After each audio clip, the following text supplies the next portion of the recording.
आजिर खबर रे आपनकु स्वागत। आरंभ करिबा एक जातीय चिंतारू संकटरे खड़िया भाषा। हाँ दर्शक बंधु, विभिन्न आदिवासी अंचल रे प्रचलित खड़िया भाषा एबे लोप पाइबार आशंका देई गति करुछि। एही गुरुतर सांस्कृतिक संकट को दृष्टि रे रखी खड़िया समाजर जणे साधारण भाषाप्रेमी श्री त्रिनाथ खड़िया समग्र समुदाय को एक आकुल अनुरोध करिसंती। श्री त्रिनाथ खड़िया भावविह्वल होई कहिसंती जे आज समस्ते निज मातृभाषा को भूली जाउछंती एवं एही क्रमरे आमर प्रिय खड़िया भाषा मध्य लोप पाइबाकू बसिछि। तांकर हृदयस्पर्शी वार्ता थिला।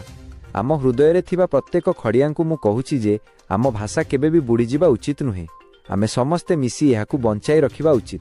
से आहुरी मध्य अनुरोध करिसंती जे भाषा बंद होई गले आमर सांस्कृतिक मूल्यबोध एवं परिचय सबुदिन पई हजिजिब। तेणु जेते भी हृदयर खड़िया अछंती समस्ते खड़िया भाषा रे कथा हुअन्तु। आम भाषा बंची रहिले आम संस्कृति बंची रहिबो।